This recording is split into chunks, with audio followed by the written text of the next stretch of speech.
What's up and welcome back to Poetry, Prose, and Politics with me, the political poet, Jamia Zarzuela. And on today's episode, I'll be bringing out one of my friends to explore how what we believe, either individually or collectively, influences the social norms, culture, and policies, especially ones that impact Black boys and Black men in our society today. Dustin Edwards is a comedian and U.S. veteran from Louisiana who received his BA in Sociology and a Master's in Criminal Justice at the University of Louisiana. His passion is to explore the intersectionalities of the Black diaspora and comedy, as well as bring a little bit of comic relief or comedic relief to the harsh realities of being a Black person in America. So without further ado, let's get straight to it. This is Afromations with Dustin Edwards.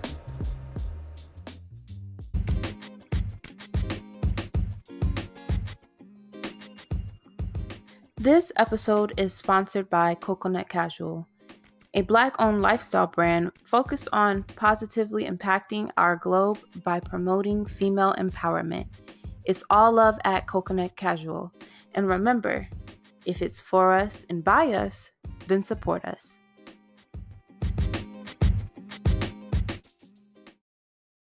Hey, what's up, guys? It's me, Jamia Zarzuela, the political poet. And on today's episode, I have a very special guest here. And I'm really excited to dive into this conversation because me being a mother of two sons, me being a wife of a husband, right, in all intents and purposes, I really wanted to talk with somebody that did study sociology and get their perspective on it. But also, too, I get to do that with, for one, a friend, and for two, another Black man as well. So if you would like to introduce yourself, Dustin. Hey everybody, how are you doing? To Mia's fan base, my name is Dustin Edwards, as she says. I'm a comedian slash, I guess, slight social activist, maybe. I don't know, I do what I can. But Army vet, originally from Louisiana. Got my bachelor's in sociology in 2015. Got my master's in criminal justice in 2017 from the University of Louisiana. Shout out Raging Cajuns. But yeah, I'm pretty excited. I'm glad she had me on the show today, and I'm excited to talk about some topics. I don't really get to have like these discussions too much, so I'm kind of excited as well. So, I know that we're going to be talking about like a little slightly softer topic for you.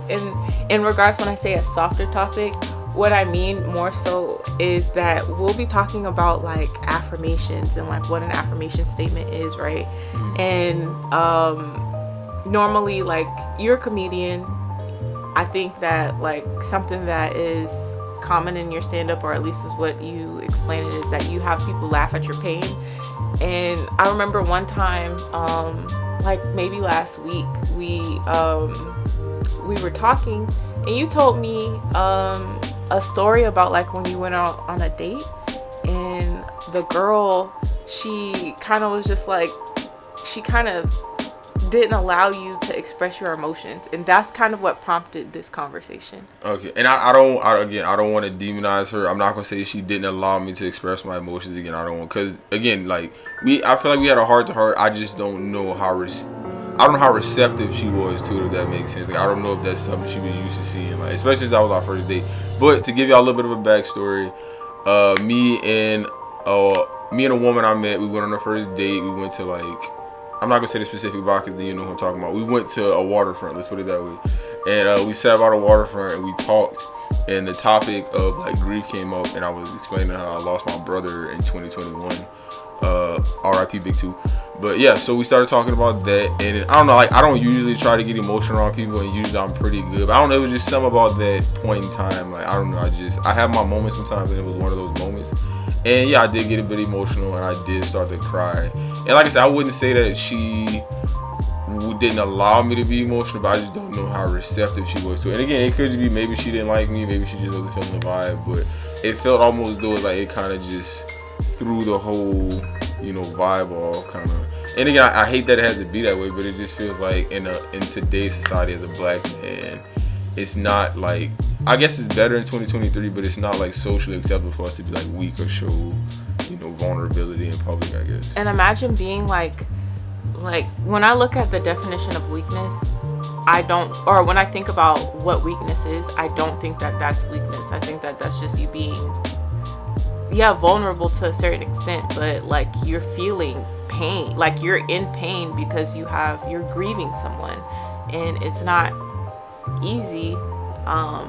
In fact, I think that like when it comes to grief, the grief never, the amount of the grief, the weight of it never goes away. It never lessens.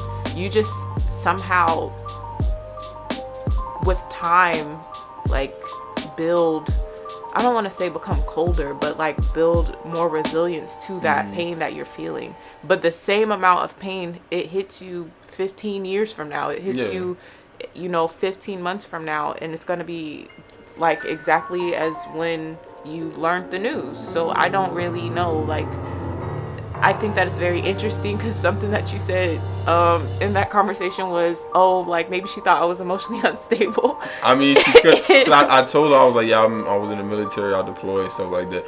And the first thing people hit, like when people hear you in the military and that you deployed, the first thing they think is like, this motherfucker crazy, or like he sees some shit, like he throw it off. And it's like, we all got our shit we deal with, but I don't know. Again, that could have played a part into it as well. And I don't want to demonize this young lady. I really don't. Like, again, maybe I just was not her cup of tea. Maybe it just wasn't, it wasn't. And that could have been the case, but we know for 9 times out of 10, even something that I've had to deal with and something that I've had to unlearn is like, Jamia, you're not giving this person space, or this, you're not, specifically we're talking about cisgendered black men in America, right? So, you're not giving this black man space to be able to express themselves. And then like later on, most definitely I'd like to expound on male-bodied people that are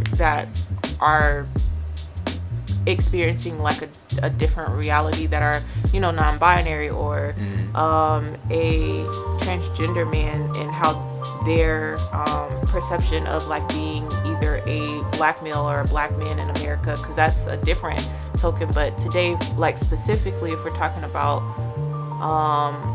like what it is that black men have to deal with, it's really kind of scary when I think about it. It's daunting to me as a mother of black sons.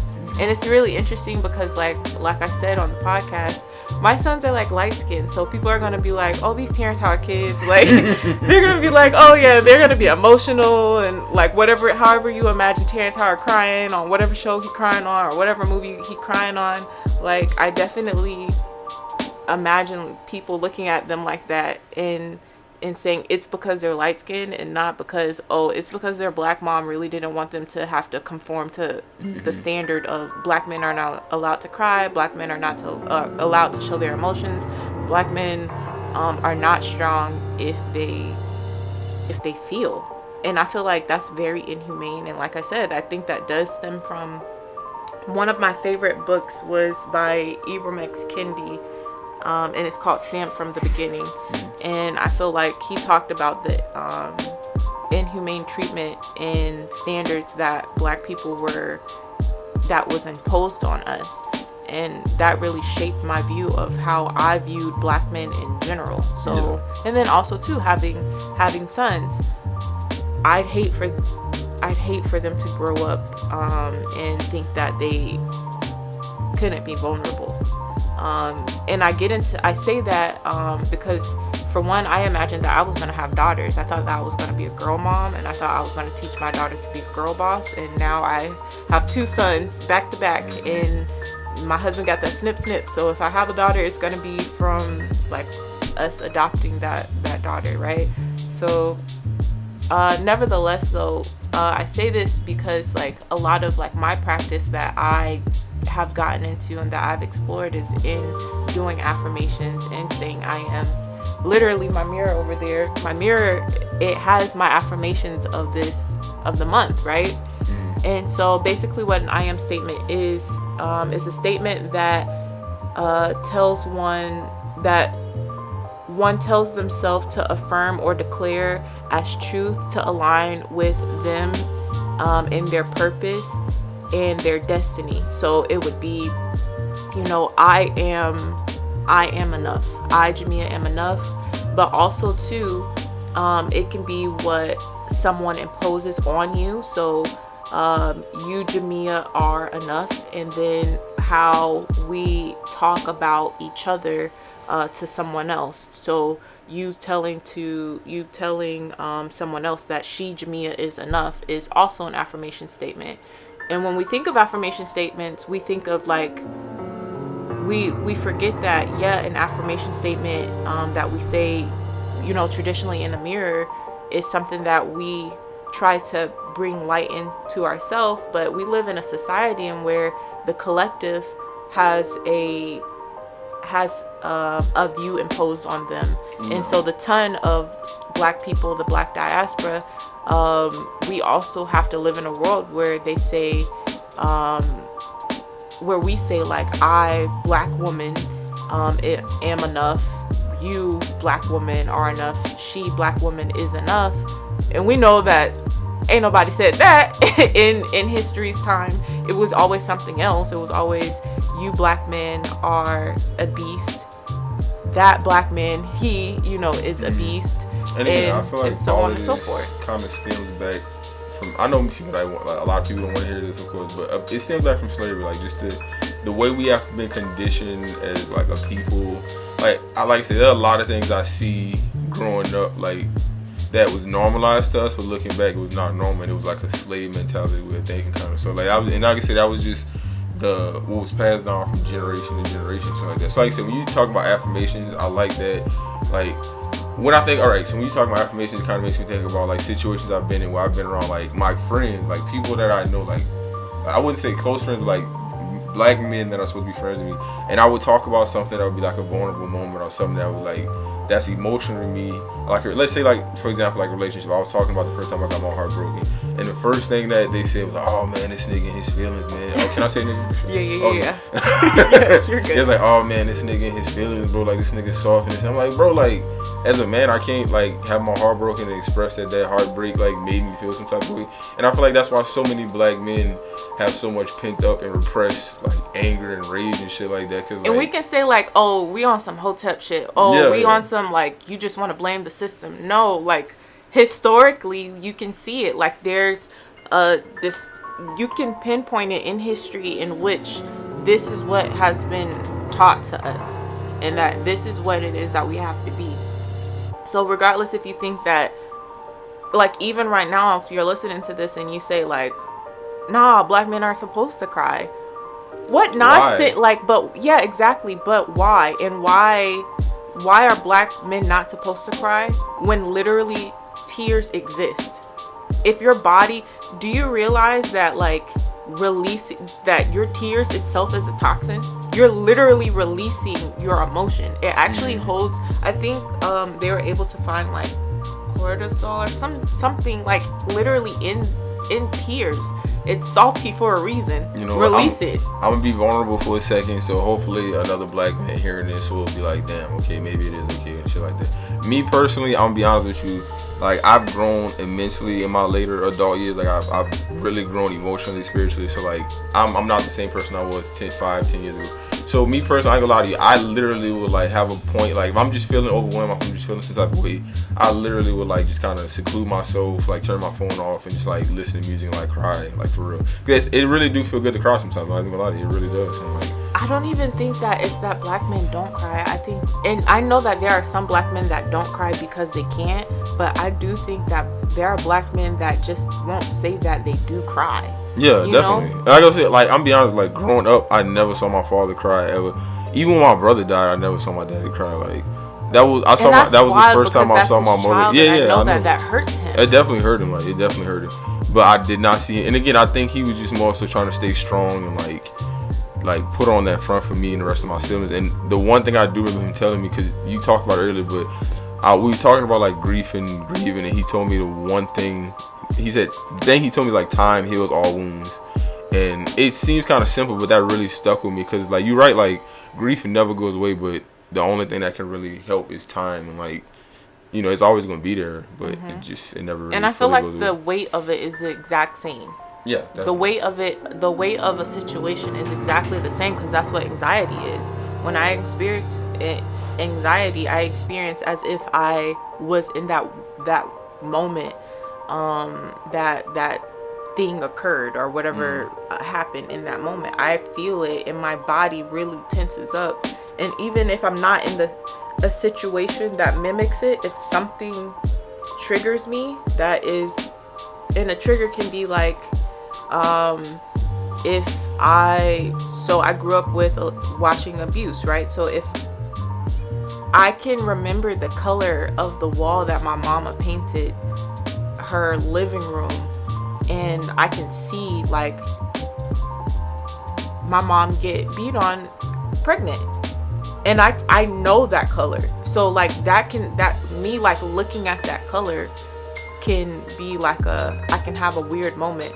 My mom, her favorite scent back in the day was it was apple cinnamon. So I can people might smell apple cinnamon and it might make them feel like home. It makes me feel like I am trapped. So like when we talk about triggers, it's a real thing. And when we talk about people need therapy, people need to be able to experience therapy, or black men need to be able to journal, or black men need to be able to experience yoga. If you don't want to go to like a yoga class and it's just a whole bunch of white people, you're not trying to build your body. But if it's a whole bunch of other black men doing it, like, man, honestly, and the wellness, it would be fun. Let me just say this. First let me say black men go to therapy. Like I'm advocating for that. Hashtag black men go to therapy, okay? But I just want to say, like, bro, like that's the one thing we need to get out of, is like holding up that image, or like that being tough image, like that machismo image, I guess you could say. I just in general giving a fuck about what people think. Like I went to a yoga class one time, like first time I went, it was majority white people. I was like, bro, I don't give a fuck. I'm out to enjoy myself. Like I don't, like, there were people looking at me weird, cause like, oh, who's this nigga in here? Like I know it's a good thing, but I still enjoyed myself. Like I did my poses, I did cat poses, whatever the fuck, and I really felt good after. That's why I say, like, we as black men, we gotta start getting out of our comfort zone and stop letting society put us in a box and tell us like, oh yeah, you supposed to be this and you can't do this because you're a man and you're a black man. Like white dudes go out and do all kind of shit. Nobody ever questions them or their masculinity. We talked about DDG, right? We talked about the DDG briefly, what he did in his song, and him talking about how he was hurt and he experienced jealousy in his relationship that was overwhelming, and that jealousy led to him having self-destructive moments in his relationship, and he was self-sabotaging himself. We do that.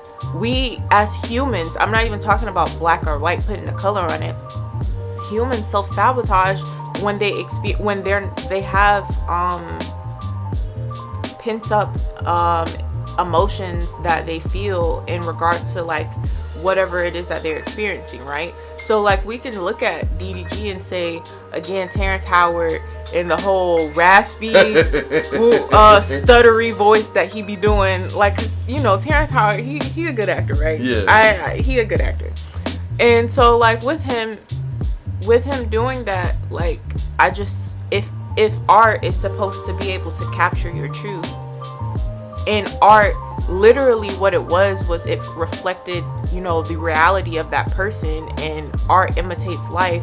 Actually, I think it was Ice Cube that even said that art is reflecting the reality of the ghetto. Yeah. So if hip hop is reflecting the reality of the ghetto, then what is the ghetto? Like what is Dear Mama?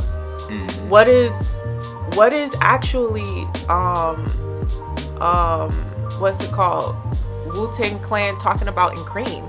Like, the reason why also too, what we forget is Casual's money, Casual's everything around me, money get the dollar bill, y'all. Yeah. But like also too, it talked about how like, oh, we live in a society in which I need to get this money because I'm stuck. She needs to get this money, but she's going to literally hold herself, pimp herself out until she's nothing more, because she was already raped, because she was already, this is all that she has. We look at YG and Kendrick Lamar's song. What is it? Freaking... Which one? YG and Kendrick Lamar has a song where they talked about self-medicating. That's why I really be smoking and I really be drinking. I think I know the song you're talking about. That's why I really be smoking. And what do you think he's talking about? He really be smoking, he really be drinking, because literally in the song he's talking about how Kendrick talks about how somebody died, how he was really fucked up. YG talks about how he wants to get revenge because somebody was hurting. Like, that's what self-medicating is. So you can't look at a man and say like, oh, or at least with DDG's case, you can't look at him and say that he's a punk or he's soft, and he, like, maybe I can say that that's some fuck nigga But he's shit. being vulnerable though. Again, like he's legit. And again, I ain't gonna lie, I was a little bit toxic because when he first came out, me personally, I was like, man, this nigga lame as hell. But then I'm just being honest. But then I had to really think about, like, hold up, okay, like legit. What is music? Honestly, that's what I'm saying. It's like, hold up, he really actually like kind of, if he's sincere in his message, then yeah, he's actually like expressing like, man, this is how I feel. This is why I feel this way. And it's like, why are we like giving him shit for like kind of coming out and just openly expressing how he feels? I don't understand. Like, if art reflects life. Yeah, and like even with Rod Wave, probably one of my favorite artists. Everybody, Rod Wave too emotional. His music. What does Future do? That's what I'm saying. Like, what does Future talks about doing drugs because of a bitch? Like, what are we talking about? So and we listen to it, and we like really in the club shaking our ass to it. Black men, especially, I feel like black men, we are more so inclined to self-medicate and go down that road where we just smoke hella drugs or pop hella pills and just deal with it that way, opposed to like the Rod Wave route of actually talking about it and expressing how you feel. Because I've done it before. I've been at a point where I just literally would smoke blunt after blunt after blunt, opposed to talking about my problems. You know. Me too. Like as a black woman, for sure. Like, and something that I definitely admit is that I grew up seeing weed be normal. Weed was so normalized for me, so I started smoking at 11. Or the first time I smoked weed was 11. When I tell people that, they're like, wow. Well, I know somebody who smoked at 9, so I mean, I still... My dad started smoking at 9, and he was selling drugs at like... He became kingpin in his area at a really early age, really. So anyway, with that regard, like, yeah, we get pushed on to like numb ourselves. But if J. Cole is telling you to heal yourself, if Kendrick is telling you to heal yourself, if they're making it cool, when are you going to finally embrace it and then like look at that black man's pain and not look at it as whack? Yeah. Because most definitely, just like I said on your podcast, most definitely what happened with Tom Cruise jumping on Oprah couches. Oh yeah.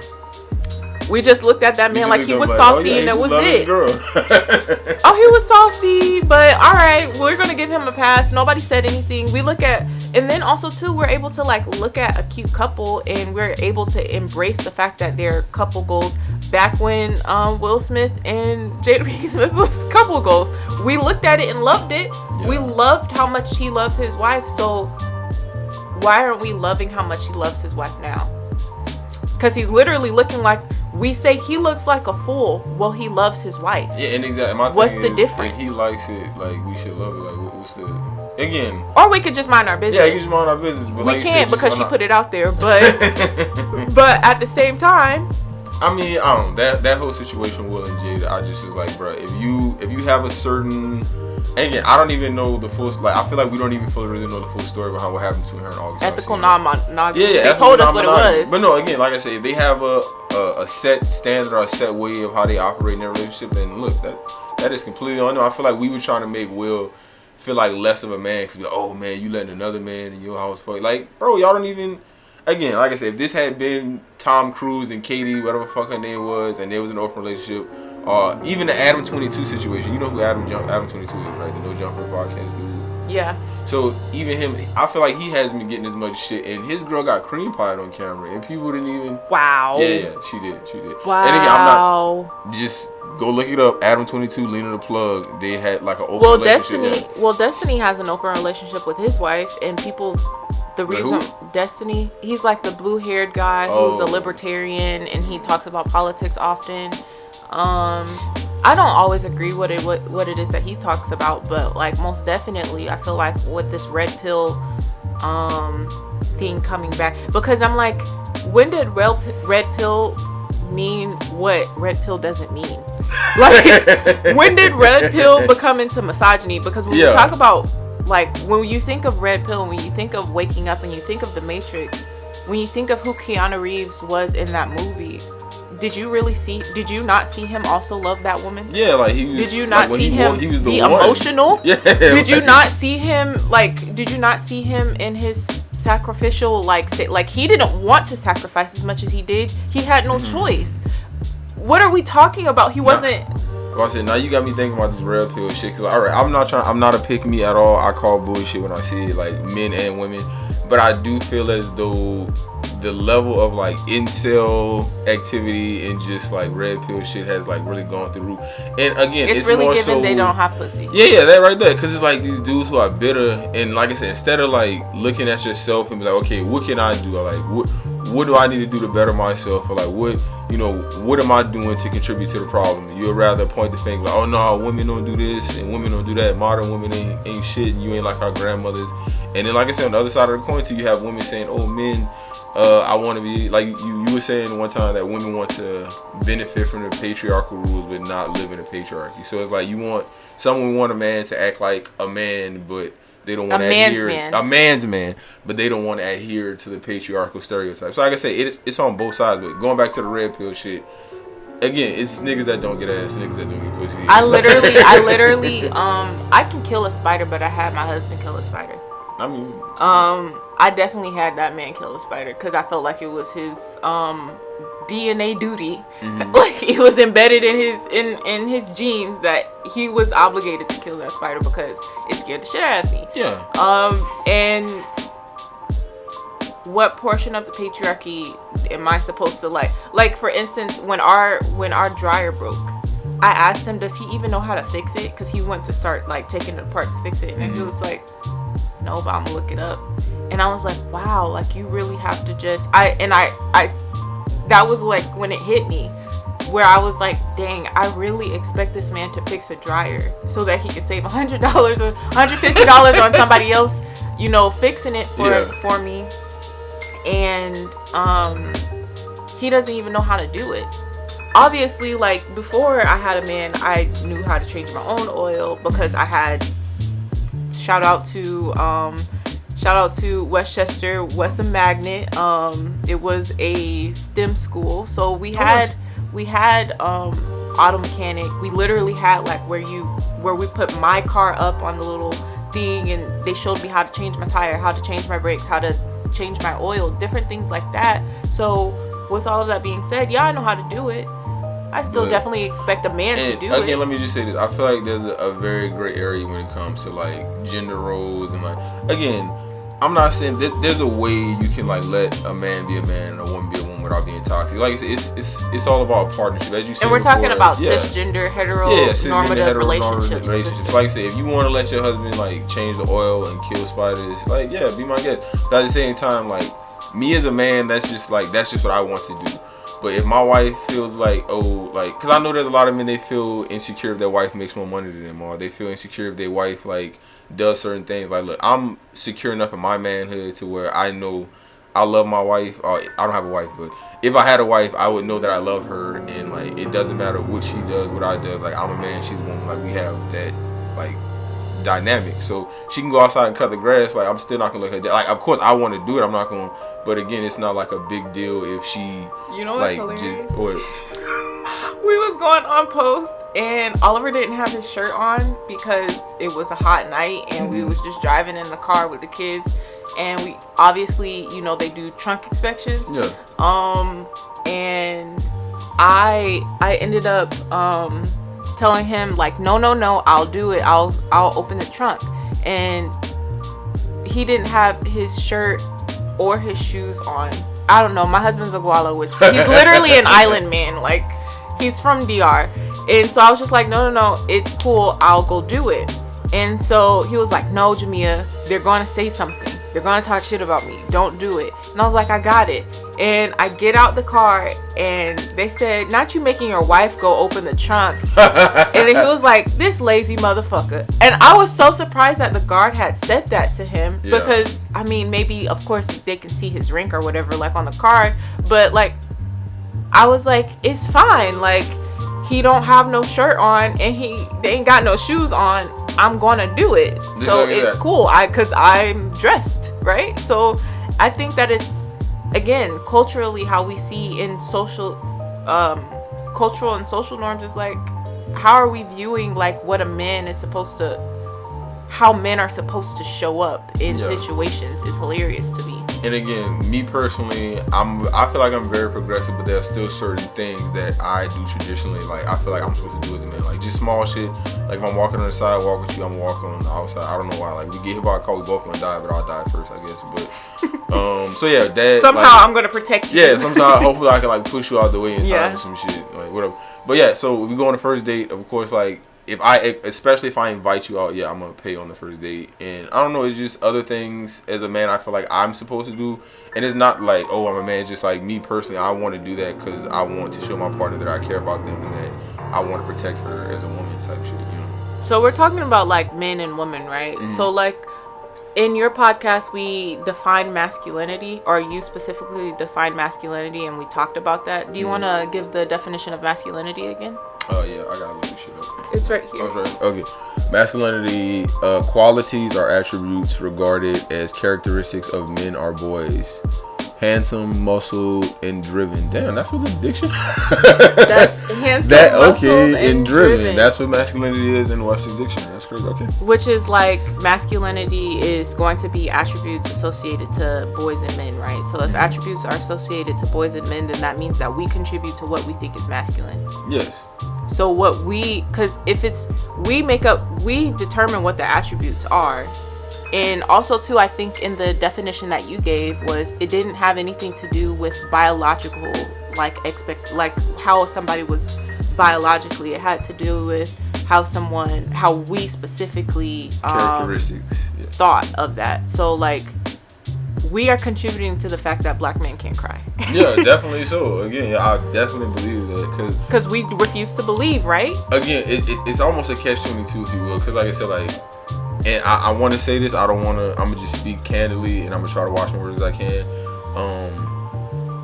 A good example, we talked about the show Insecure. I actually just recently watched the show Insecure. Good show. But the example I always think of is Molly and the dude that was, like, gay, right? Mm-hmm. So, like, we're not gay, but see?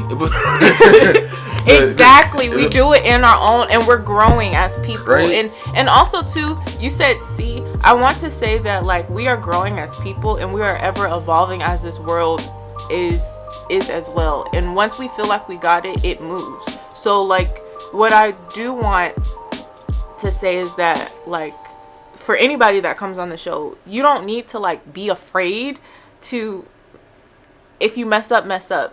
He had a gay experience. Yeah, he had a gay experience and he told her about it. Yeah, he had a gay experience in college and he told her about it. And then she just couldn't see past it. Like, the only thing she saw was like, oh man, he gay. Like I said, and that's legit the first thing. Like, a black woman could go to college, and you said you yourself identify as queer.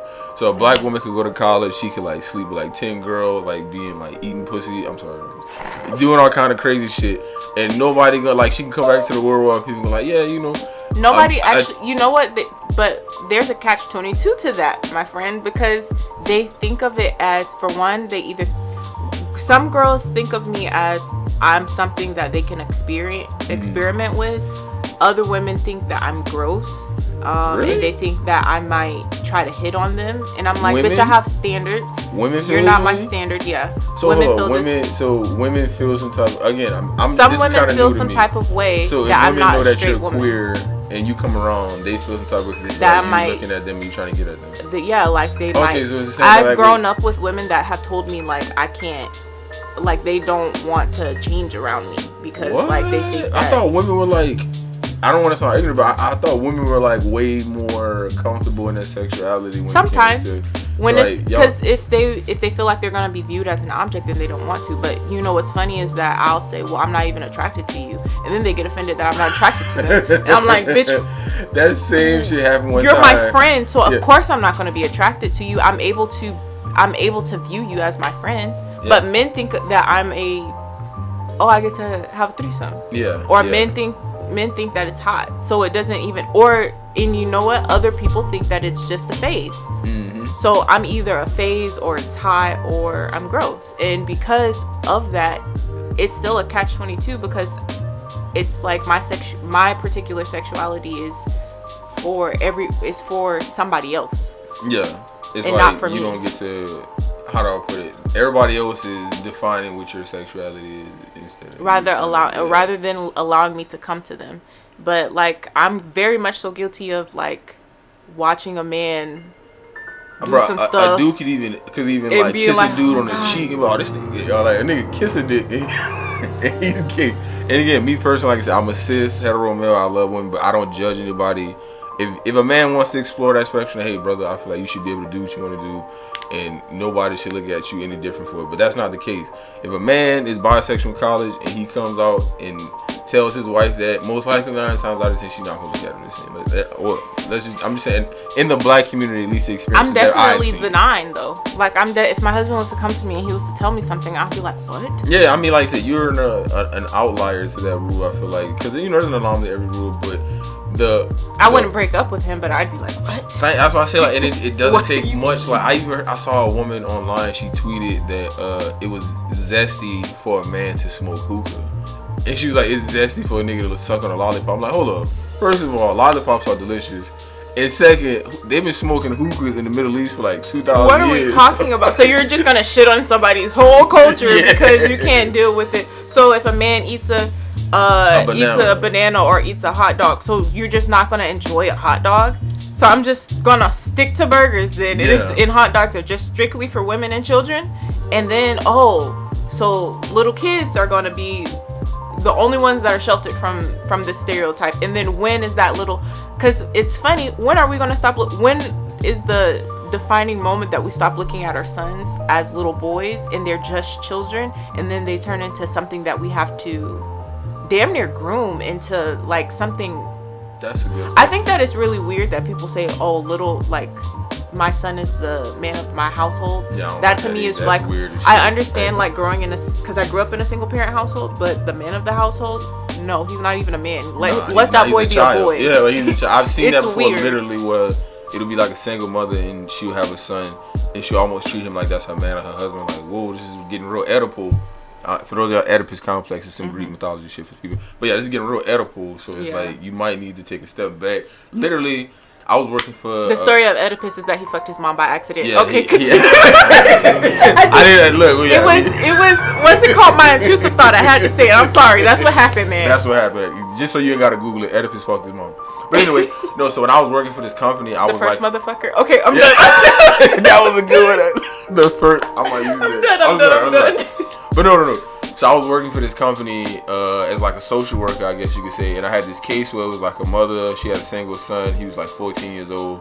And she legit would be like, oh yeah, he be going through my phone and he get mad when he see me messaging other men. And she was laughing like, this is not funny, lady. Yeah, like this is not funny. He doesn't have boundaries. He has no boundaries. Didn't set. And then she would get mad when he wouldn't like listen to her. Or he would like yell at her, and they would get into it. And he don't. I'm like, well, you sitting here treating him like he's your man, opposed to treating him like your son. And again, that's why I say like, I really feel like I talked to somebody about this earlier. I feel like there's a lot of factors that contributed to single parent households in the black community. Majorly the war on drugs, police killings, all kind of other shit. But yeah. So we've had to kind of... Reaganomics. Yeah, that too, Reaganomics. So we've had that kind of going against us for a while. So, yeah, we're just kind of starting to play catch up when it comes to the black home and black families. I was grateful enough to grow up in a 2-parent household. I was literally one of 4 kids in my neighborhood. It was me, Mario, Dexter, and I think one other person. It was literally out of my whole neighborhood. It was 4 of us who lived with both parents. That was it. Everybody, I would go to school and they'd be like, "You live with both of your parents?" Like, yeah. They're like, "What the fuck?" So you got a dad. Yeah. Well, he dead now. R.I.P. Down the rest to your father. Thank you. Appreciate it. Yeah, I just definitely feel like having sons has definitely begin to shape like my view on how I'm beginning to see men and how I see black men. And again, like I said, my sons, for whatever reason, because I have absolutely no idea, my husband is darker than me and somehow I have very light-skinned babies. They are rather fair-skinned. And I want them to understand the nuances between us living in a colorist society, but us in them benefiting from colorism, but them still having to deal with the fact that they are black men in America. Because at the end of the day, the white people, they don't give a fuck. You still in there, and your dad is an immigrant, and you speak Spanish, and this is the world that you live in. And so there are so many nuances and intersectionalities in their identity that I want them to make sure that they embrace. But nevertheless, black men they are in America, and with them being black men, I want to cultivate a space and curate a space in which they feel safe and home. And we need. I feel like you need to start like. Well, I feel like you're more suited to this than me because you're more of a community activist. Like you gotta. I don't know. It just seems like you're more eloquent in how you deliver messages and stuff. But I feel like I really wish we could start a movement. Like it was jokingly, but they had the thing online where it was like, "Oh, black men frolicking." I don't know if you saw that. Oh no. Oh yeah. Oh my God. So that was a word that Oliver used. So Oliver literally says that he'll text me and he'll send me like videos, and I'll ask him, what are y'all doing? How are y'all doing? He was like, oh, we're just frolicking. And it's just like him and the boys having a good time. And I love that for them. So, I love that for me. Yeah, and that's why I say like we as a community as a whole, we just need to change our mindset and like start some kind of campaign or something to where, I don't know, it has to be some name for it again. Well, this is what I mean by, I was thinking of like having Afromation. Mm-hmm. I like it. But something like that where we have like affirmations affirming black people in general. And but again, I feel like some black men feel as though they don't, I ain't gonna say they don't feel like they deserve to feel their emotions, but they just don't feel like. No, they don't. Because even me, like I used to feel like, man, what's the point? Like, why I'm gonna talk about it? It don't matter. Like, fuck it, it don't even make the difference. Because there's like, always gonna be like one person that's gonna fuck it up. Yeah, for sure. Yeah, and I think that you just have to do it anyway. That's what I learned. You're just gonna have to just show up the way that you want to anyway, and people are going to adjust to you. Exactly. And who am I as a woman that I say like I don't like feminism? I've said it before. I don't really stand for feminism as much. So maybe I'd say that I'm a hood feminist or something like that, because I did read a book called Hood Feminism. If you haven't read it, definitely check it out. But it talks about how feminism doesn't include gun violence. And we are suffering from gun violence. It includes how feminism doesn't include hunger when black women are suffering and hungry, and we live in food deserts and so on and so forth. But like I do always wonder like, okay, well, how am I supposed to give a black man a voice to be able to express himself the way that he wants to, for sure. And for one, what I try to do with at least my sons is affirm them and say those affirmations. Like I said, the same affirmations, the same tactic that I use of going in the mirror and saying, I, Jamia, am enough.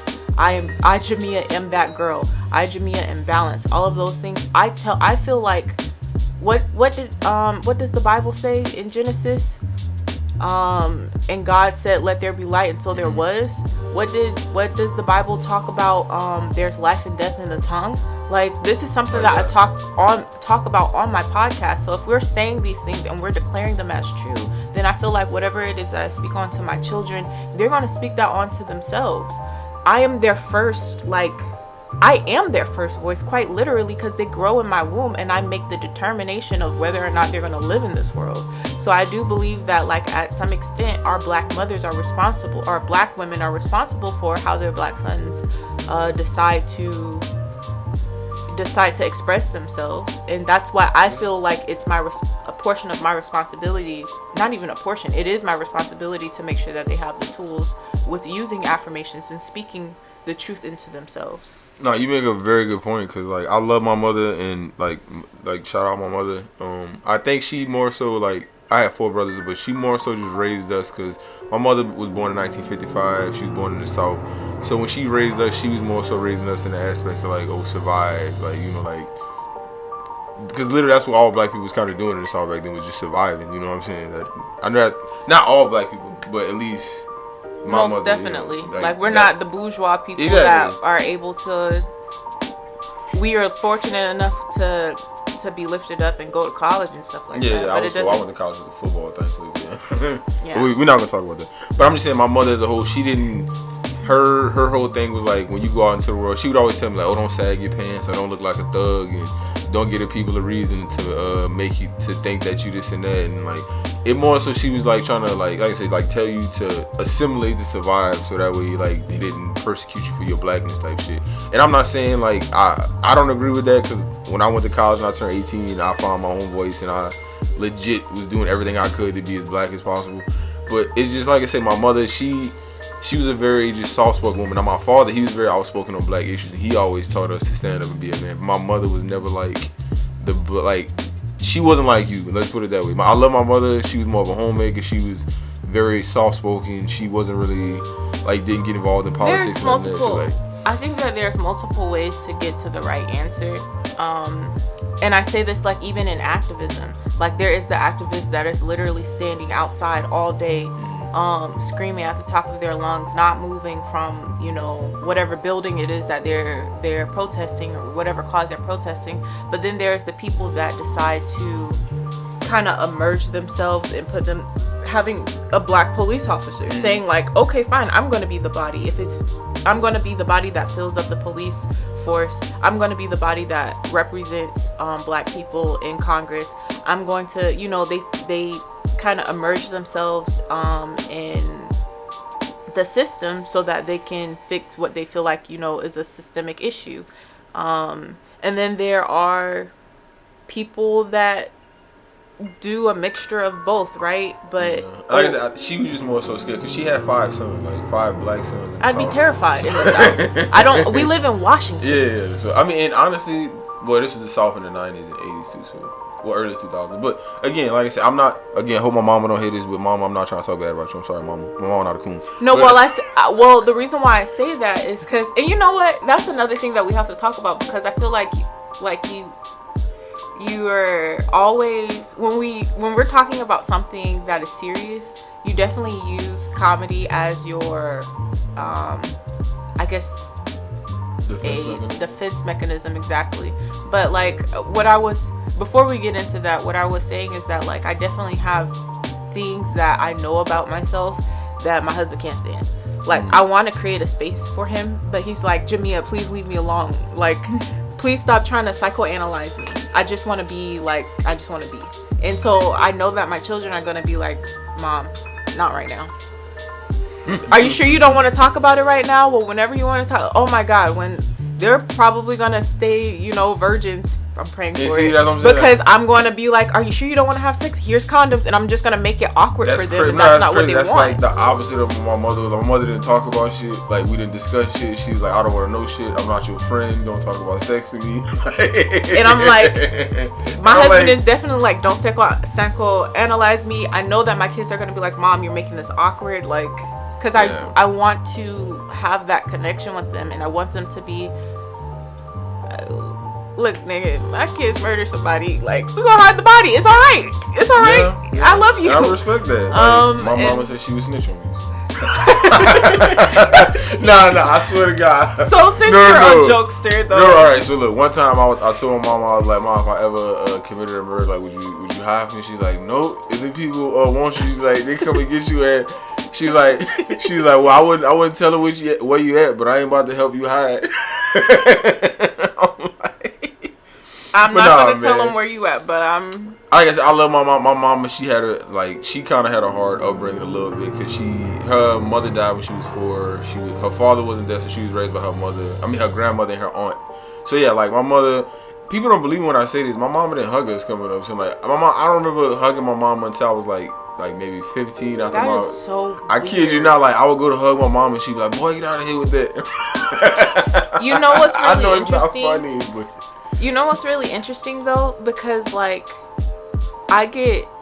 there's something called being touched out. I get sensory overload. And we say all of these words, but it's just the language. We're able to give language to what we're experiencing. But imagine carrying a baby for 9 months and they won't stop moving. They're just there. And then you need to hold them all the time. And then they're snotty faced, runny nosed, and you have to, like, they're crying and wailing as toddlers, and then they're afraid to go to school at 6, and so, like, at some point you get, like, really touched out, and I feel bad, but, like, I can't. Most moms that I talk to, they don't really want to hug on their kids either. I get. I was the last of 6 children, and my mother was just touched out. I mean, she was never an affectionate woman at all. Like, you can ask my older brother. My mother. It wasn't until my brother Dean, R.I.P., he passed away, that we actually, like, started to get in touch with our emotions and feelings. Because honestly, before that, we never even told each other we loved each other, like, on a daily basis. Like, I don't know about if you and your family had a relationship where y'all tell each other I love you.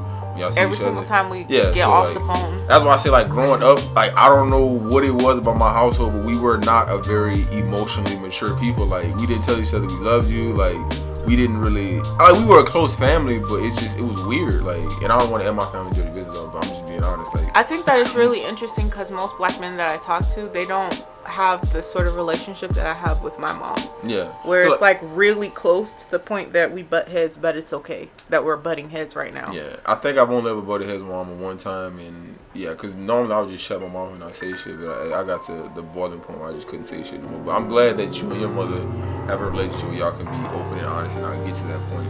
But I don't know, my mother is just, it's weird because, like, as a baby, she was very affectionate. Like, my mother loves babies. So, like, as a baby, very affectionate. But I kid you not, once I turned, like, maybe 2 or 3 years old, that shit was done. That's so what I was going to say. Like, cut, like, at what point do we stop? When I was making the hot dog joke. Yeah. At what point do we look at our black boys and tell them that they're too old for that, and they're no longer cutesy for this, and and that's doing too much? Because I wonder, like, for women it's a different experience. For girls coming up, it's definitely a different experience, and that's a later topic. But because I feel like girls get groomed, just saying, by accident, on purpose also. But I wonder, like, dang, I really hope that, you know, my son doesn't want to, like, when is my son going to want to stop sleeping in the bed with me? Like, when is that weird? And why? Because that's my baby. Yeah. Like, if you're 15 and you just sleep. That's a little. If you're 15 and you're 6, you can come play around with your mom. It's how I feel. That's genuinely how I feel, because I'm not there yet, but I already know, like, if you're sick, I want to, you know, I'm just going to want to cuddle with you. And then also, too, I grew up with my godmom. She's a very affectionate woman. And she'll, like, love up on all of the boys in our family. And her grandson, my god brother, she loves up on them. She whispers in their ears and tells jokes. And I hope to be that person with my sons, no matter what age they are. I hope that we can keep that banter, that sweetness going. Yeah. Because, like, how dare my boys not be sweet in this world that is so bitter? Like, it's so... Hey, yo, this podcast is called Poetry, Prose, and Politics. Sometimes there's prose, but that was definitely some poetry right there. We're going to get into the politics of it. But, like, for real, I really hate it. It hurts my feelings.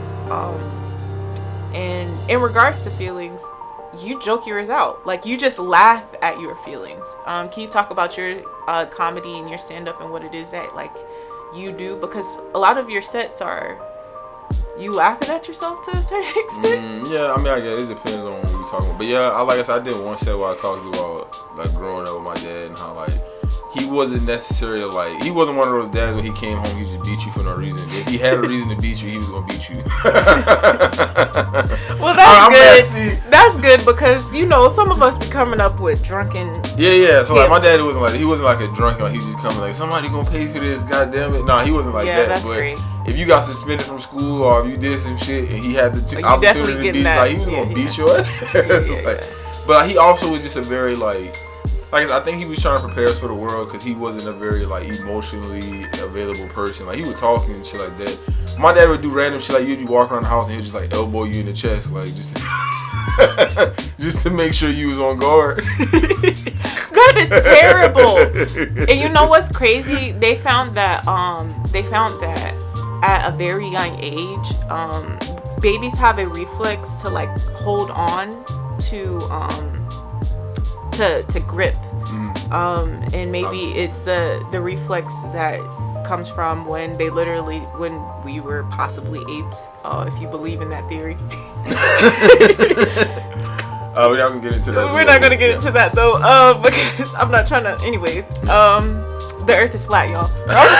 Shout out Kyrie Irving. I'm just joking, bro. But yeah, so they have a grip reflex so that they can hold on to their parents, and I think that is really interesting because majority of the time, like, we will test boys and we won't test girls and say, "Oh, he's so strong," and that's such an interesting thing that we do that to boys. For manhood, it's fucking handsome, muscled, and and I guess that's normally what we think. But shout out to the short kings out there. Shout out, I mean, I'm 6'1". The only short king that I could think of, he got decrowned. What's his name? Tory Lanez. I think he's getting deported too. So he got decrowned and deported because he shot Meg. So it's gonna be bad for Tory, man. Damn, I ain't gonna speak on it. You got in trouble last time. Look, do you want to explain because you explained it to me really well. You said that it wasn't because... No, all right. I'm be like I said. I feel like a lot of people bring gender into this, and again, I love black women. My mother's black. I know black women. Like, I love black women. So it has nothing to do with gender. It has everything to do with me being a piece of shit and like no, oh my man. No. That's because I'm saying like there are other rappers that have killed people. Like King Von killed people, and we still openly support King Von. Like R.I.P. to him.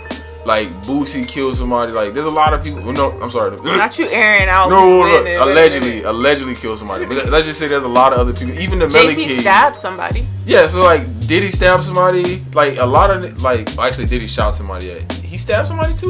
My bad. We're not going. Anyways, I say that to say that it's not allegedly. Because it's not allegedly. It's not because Megan is a woman. It's just because like. Biasly, I like Tory's music, and I just want him to be the case. Like, it has nothing to do with Megan being a woman. Like, what he did was wrong. Like, we know that, but like, again, it's just fucked up how we. I think the nuance in it is that black women experience literal feminicides. Is that the word? Femicides. Where they get killed just for being a woman. Like their identity as a woman, and this happens like to women that are transgender women because niggas be lying, talk about they didn't want to be with that transgender woman, and yes the fuck you did. You knew what she was when she was because she told you. Like, but anyway, that's a whole nother story. Or like women that shut men down, that say that they don't want to be with them. They get hurt in situations specifically because they're a woman. And street stuff is street stuff, and this exactly. This is the difference. Looking at it. That's how I look at it. Well, that's not the reason why I say that it's different, and this is my debate portion of it, is because like when we look at the 6ix9ine case, the reason why 6ix9ine I feel like was a rat was because you said that you were about that life. Mm-hmm. You literally inserted yourself into being a blood because you just so desperately wanted to be a part of gang culture, and then you snitched. You snitch. Am I saying I'm a snitch? Jamia gonna snitch. Yeah, Jamia Zarzuela, because I am a civilian. This is not my life. Oh, my daddy was doing some stuff, but my daddy did that stuff. You know what? It helped me grow up and stuff like that. Then he went to jail. He went to jail for 17 years. I'm not about that life. Mm-hmm. I'm not about going to jail for 17 years. I'm a regular civilian person. Like, I'm not in these streets. Please don't come to me. I might be in the streets. My business, but I'm not in these streets. I'm not a part of gang culture, so because of that, I'm definitely going to snitch. But if I had inserted myself in gang culture and I said like this was what it was that I wanted to do, 10 toes down, I was going to be this, then what are you doing? All right, now let me. I think that it's different because Meg, she's not that. Right. She's an artist. So Meg, again. Tory, let's just be clear. Tory Lanez was wrong for shooting Meg. I'm not justifying King Von shot people in the street. Yeah, he definitely shot people. When all of these people allegedly they shot street because they were street niggas. It's a difference when you're bringing street mentality into regular civilian industry stuff. You know what I'm saying? So let me ask you this. So if it was a situation like with Cardi B, because Cardi B has came out and claimed like blood and shit like that. She called herself a Barty, which I don't know if she's actual, but she even wore red in the video. Like she been Cardi. And then they brought her name up in the 6ix9ine case. We're not gonna talk about that. But so if Cardi B came out and some beef shit happened and somebody shot Cardi B, would would it be justified being that she, well, not justified, but would it be like similar to what you're saying because Cardi B has claimed gang ties and she's claimed to be like a gangster? First of all, I think gang shit is stupid as hell. I have to say that, like, just in general, I think that gangsters was a whole thing that, you know, the mafiosos did back in, that's probably not an appropriate term, but like that was like mafia shit. That was like not, yeah, we had gangsters too, but like our gangsters in the 70s, when we're talking about the Bloods and the Crips were too but they originated something like positive. The Crips were community response and progress, and it got started by Tookie Williams, and the Bloods have ties from the Black Panthers and the Black so Keystone. you're talking about two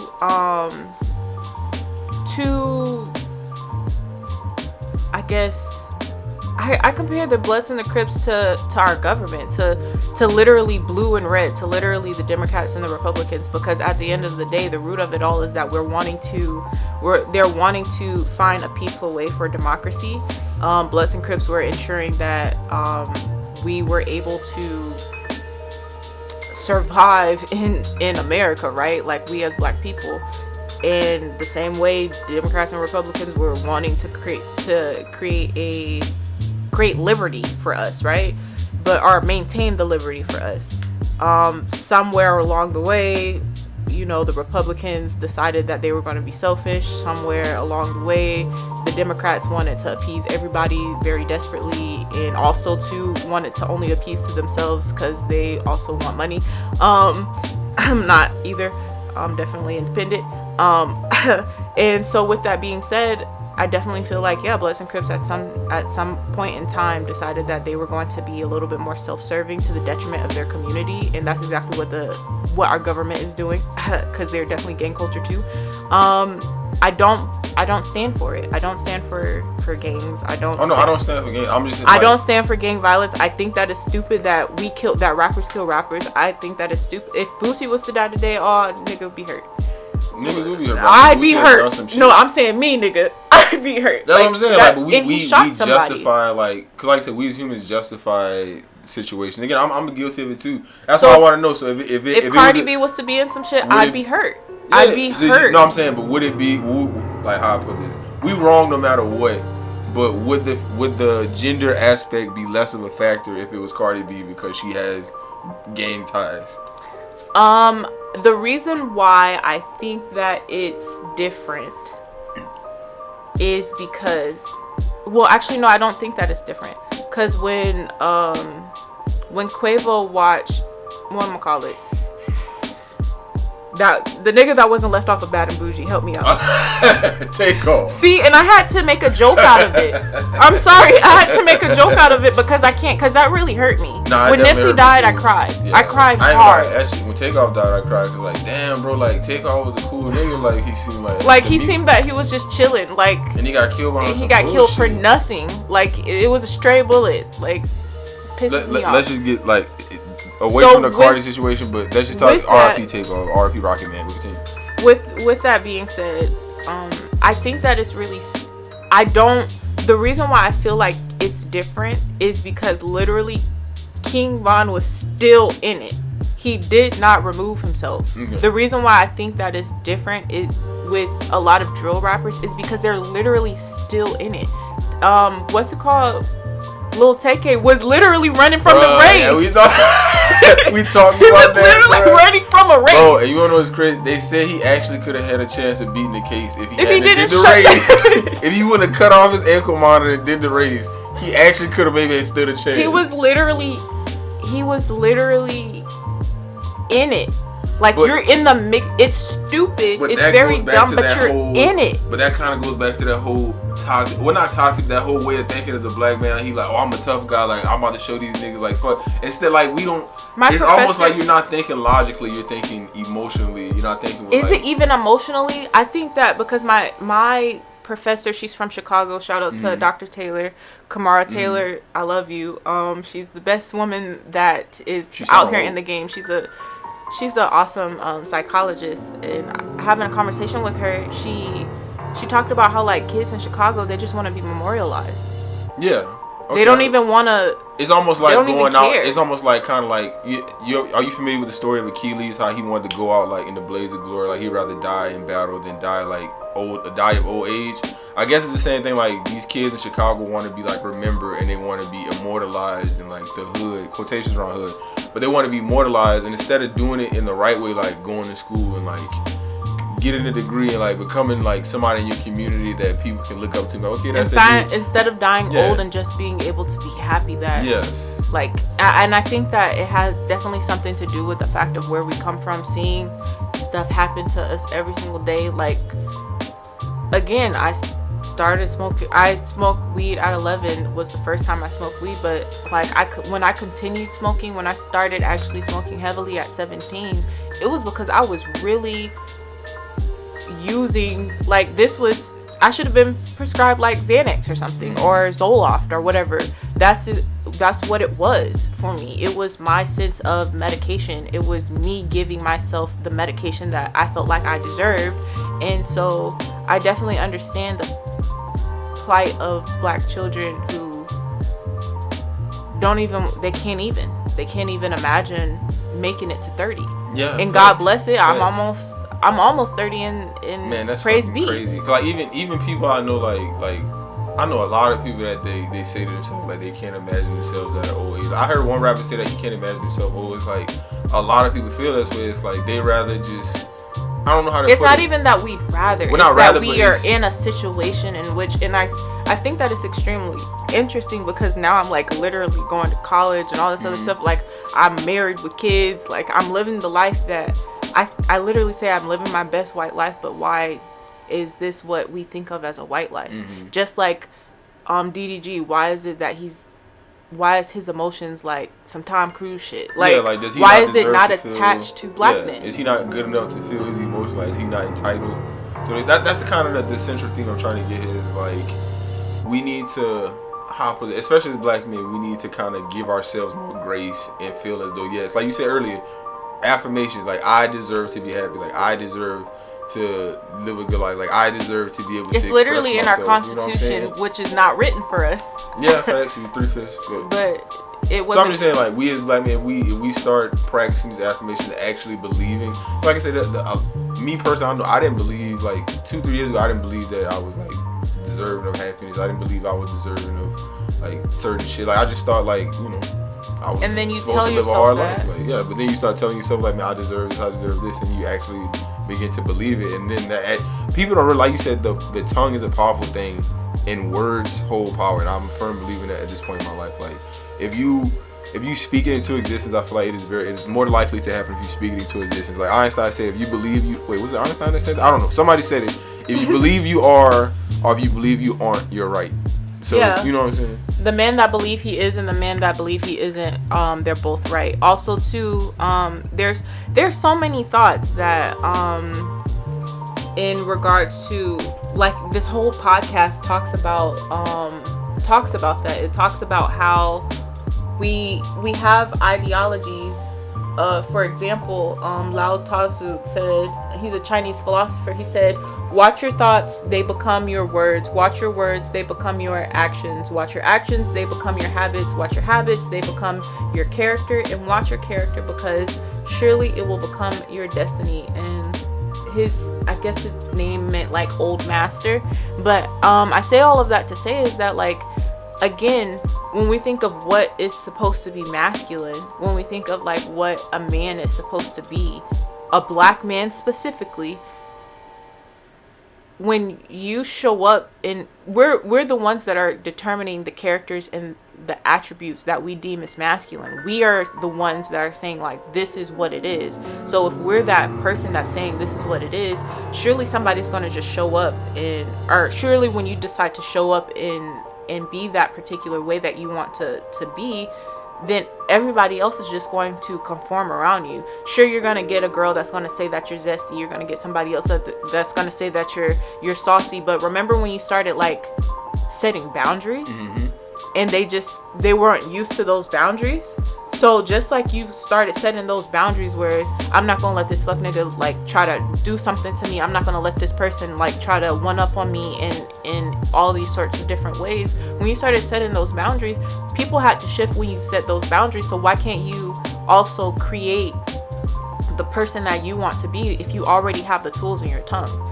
You know what I'm saying? And with that, yeah, most definitely, if it's saucy for you to tell yourself in the mirror, I am this, I am greatness, I am powerful, let it be saucy. Yeah, and then let everybody else think that you're saucy. And then when it's normalized, because unfortunately we are, as black people, we're the cool, we're the trendsetters, then let us be the trendsetters and let us stop including like this fuck shit in our music.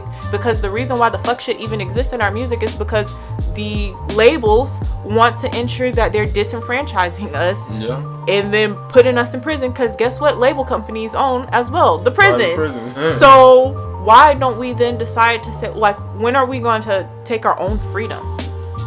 If our freedom is given out to everybody else, when are we going to take our own freedom? And I think this is what I mean by like me wanting to speak it into my son and letting my son be zesty. Damn, yo, she's spitting facts right now. She really giving me a whole new way of thinking right now, because I'm looking like, yeah, like I said, my whole way of thinking has always been like, as a black man, you have to be this way, you have to be hard, you have to go out into the world.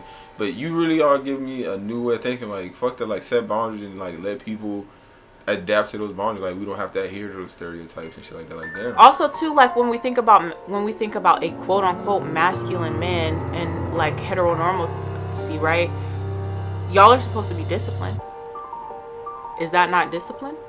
Is controlling your mind and who you perceive yourself to be not being disciplined? Yeah, it is. So why?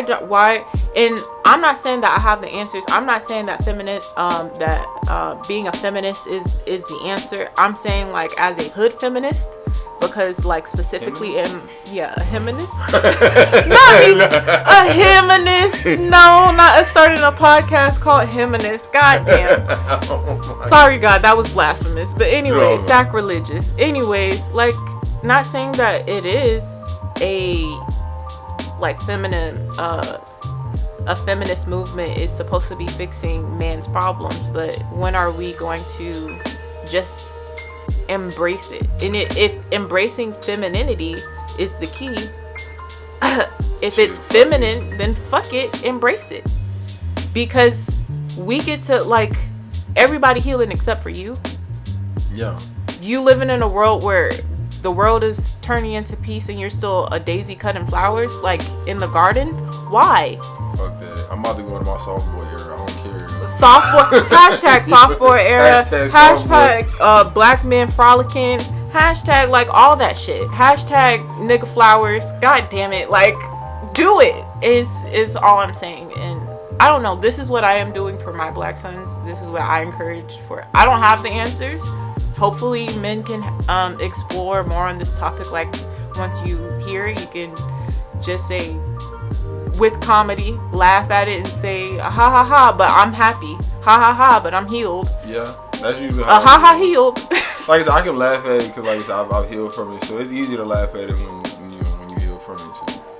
But with that being said, I've enjoyed this conversation with you so much. Please let the people know where that they can follow you on your podcast, listen to your jokes, all of that. Yes. So, okay. You can follow me on Instagram at Duddy B Walden. That is DUTTYBWILDIN.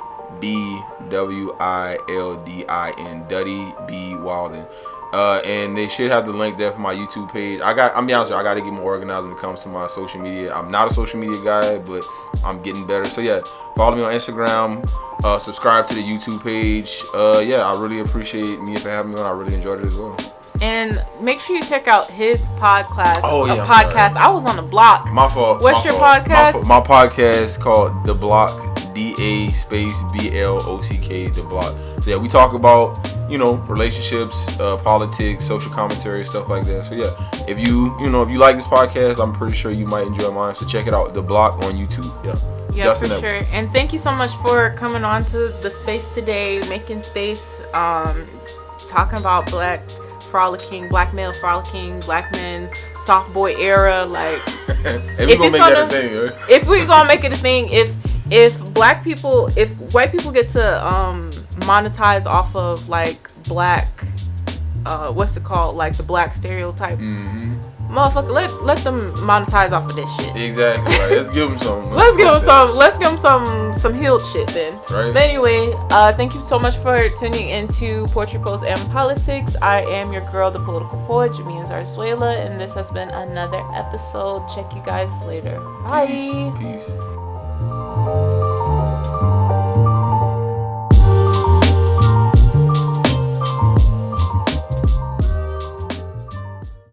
With COVID putting a damper on connecting and networking, I had to find a new way to business card.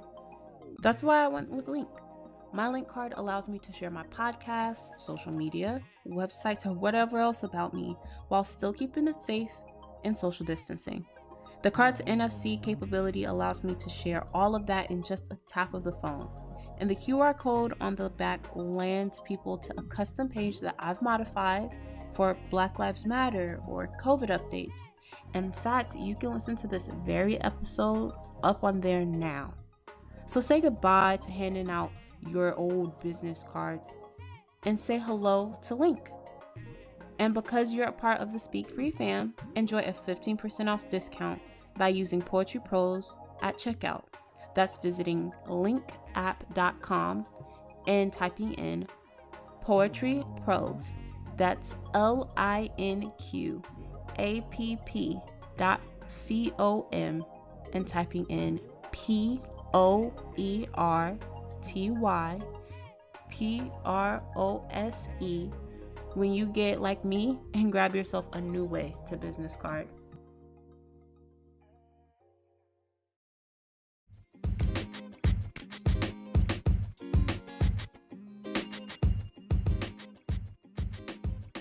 It's a wrap. If you like this episode and want to hear more like it, then don't forget to follow the show, Poetry, Prose, and Politics, at The Political Poet everywhere you are social. That's THAPOLITICALPOET. Everywhere you are social. This show is also aired on KTQA-LP 95.3 FM Tacoma, so you can always catch me over there on their airwaves, or you can listen to me wherever you stream your favorite podcast. Until next time, catch you later.